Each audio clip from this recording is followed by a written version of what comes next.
This is a topic absolutely near and dear to my heart, mentoring young entrepreneurs.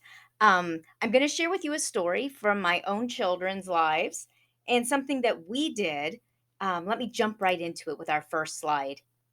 First of all, this is a true story.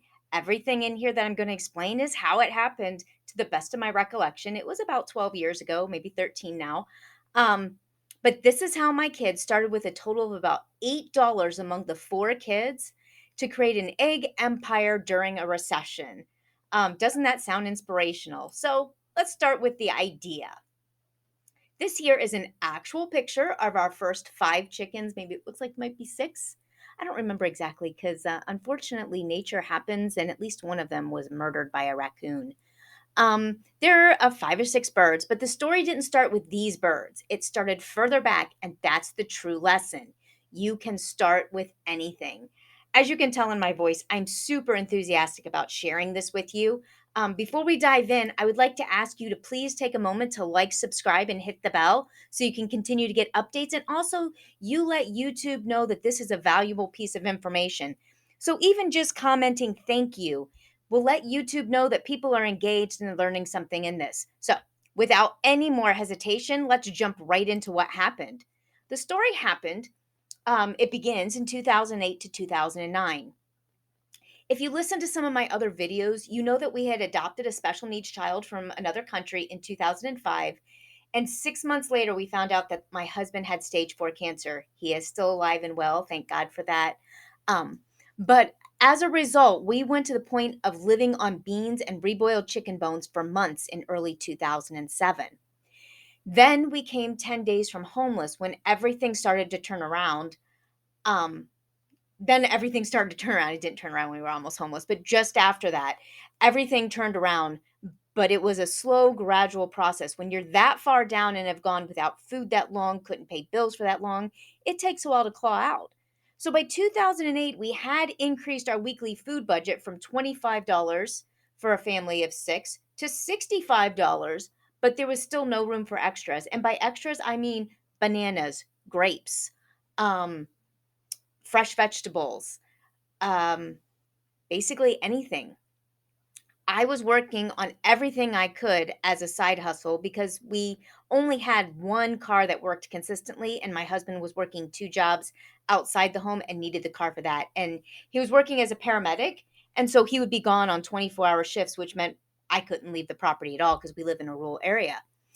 Um, we had over a year's cancer debt. We had nothing for treats for our kids except for our brains. And that's why I'm excited to tell you about this story because anybody I'm telling it to can use creativity like we did to drastically improve your station.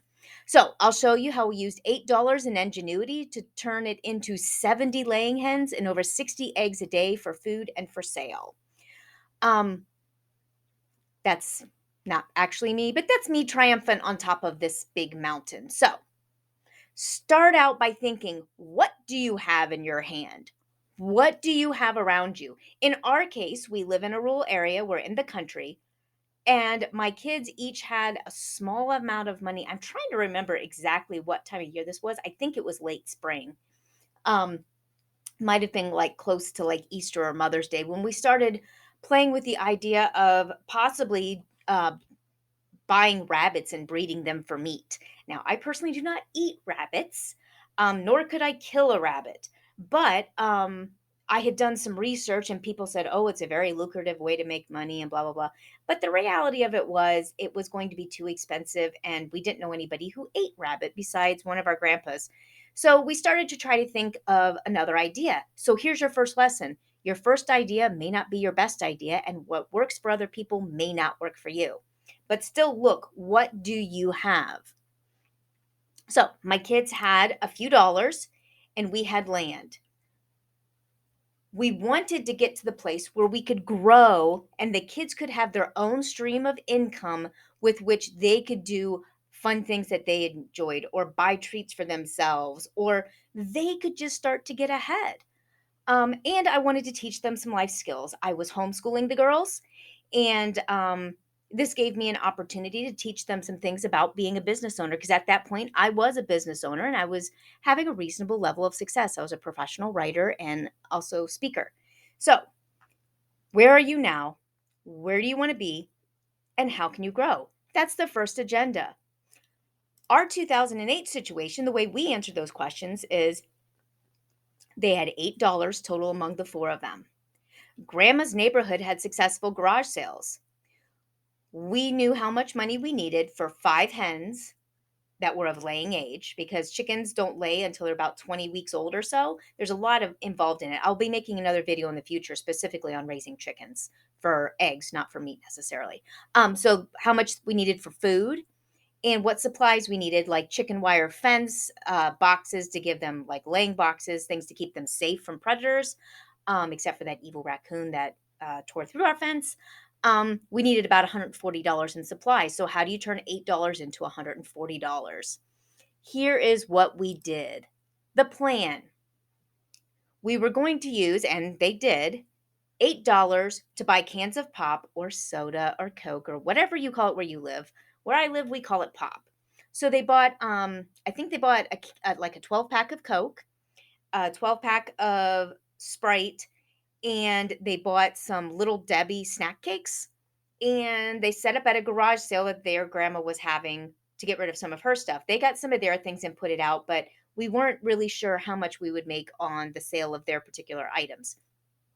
We sold the pop and the snack cakes for 50 cents each. We then separated as soon as we had $8, we pulled that $8 out and the girls continued to sell. And they were getting close to selling out the end of the first day. So I took that same $8, bought the same products again for the second day, and they again sold Little Debbie snack cakes and made a little bit more money. We pulled that initial $8 back out. And by then, I want to say, because they were selling everything 50 cents a piece, I want to say they had raised like $30 or $40 in those couple of days with just that initial $8. So then we went to another grandmother's house and also did a garage sale, and they sold their snack cakes. They didn't do as well on their snack cakes, but what they did do is they sold more of their stuff at that one. Oh, and I forgot to tell you, at the first grandma's garage sale, she had bottles of water, and in the entrepreneurial spirit, she said, "Well, these bottles of water cost me, I forget what she figured out, but it was like 20 cents a piece." She says, "You can keep the bottles of water and you will pay me 20 cents for every bottle that you sell." And they sold the water for $1, the pop for 50 cents. And they made a fair amount selling that water. They gave their grandma 20 cents for each bottle of water, and they got to keep the profit.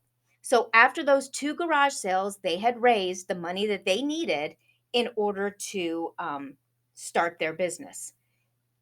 So that was the plan, and it was executed. And here are actual pictures. Um, but let me qualify this. The adult chickens were the first ones we bought. What happened was the success of those first 6 chickens resulted in the next year the girls buying more baby chickens. And that's what you see in their hands. And those are my 3 daughters when they were much, much younger. Yes, those are actually my kids. There's a picture of them New Year's Eve 2019 into 20. We were one of those crazy people. That's me on the far left. We were doing a roaring 20s party. Yes, we jinxed everyone. But those are those same 3 daughters. They're as beautiful adult women. So, the next step after we gathered up that initial investment is we sold eggs. We paid dividends to the investors, because here's the funny thing. Each daughter had a different amount of money, and miraculously, a couple of them, when they saw how close we were to having the money to buy the chickens, decided to invest a little bit more. So, what I did is all of the girls had worked together. My fourth daughter is not in those pictures, but all of them worked together at the garage sales to make money. So that money was split evenly, but the rest of the investment was divided by how much they put in. So if one daughter put in $5, her, I'm air quoting here, dividends was more than a daughter who put in $2.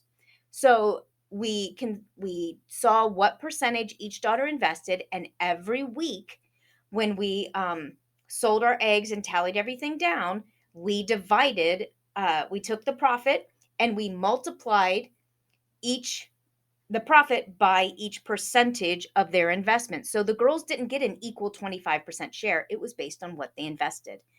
They also kept that initial money and reinvested a certain percentage. And we decided that as a group. I gave them some guidance and we thought, okay, what is the next thing we want to do? They wanted to expand to more chickens. And so that next set of chickens, we ended up with 70 laying hens. And it grew and it grew. And we were selling 60 eggs. We were bringing in 60 eggs a day. And we were selling them to people at church and to neighbors. And my husband and I bought some because if we're going to buy eggs, we're going to buy them from our kids. And what happened was weasel strike. Over the course of 2 days, a weasel got into our hen house and decimated the entire flock. Thus, my daughters not only learned about investing and business development, but also about business loss. So, here's your task. Um, in our case, we lived in a farming community and we were able to buy some older adult hens from a neighbor, but we had to go elsewhere to have a yard sale. Every place has its advantages and its limitations. So don't look at my story and go, well, I can't do that because of X, because there were a lot of things we couldn't do. As you'll recall, I didn't have a car to go most places, so it's not like I could just drive the kids around, and they did not have parents who could give them one single dollar to start their business up. But in spite of that, these girls grew this into an empire where there were local, like fruit stands were buying our eggs and reselling them. And we had quite the business going. We put an ad out in the paper, and we had people up to an hour away buying our eggs from us, 5 and 6 dozen at a time. Um, so write down, what is your goal? Then look at what you have. In our case, we had the ability to do a garage sale, and we had enough money to invest in some poppin' little Debbies. Who are your investors and what are your resources? Consider what your reinvestment and dividend payments are. You saw that in the previous slide. And what is your exit strategy or plan for loss? To be honest, the kids were bummed to lose the money, but they did get tired of washing 60 dirty chicken poop covered eggs every single day. So when the check-in enterprise ended, they did not take their sizable profits to restart. They sold off the remaining eggs and talk about it as a fun memory, but one that they do not want to duplicate. And that's another lesson in business. So, like I said, I will do a chicken raising specific video here over the next few days to couple weeks. I've got it outlined, but I'm trying to find some more pictures and specifics for you. But I hope you've gotten something out of this. And please remember to share this and tell me your funny stories and business ideas in our comments below. I can't wait to hear more, and I'll see you next time.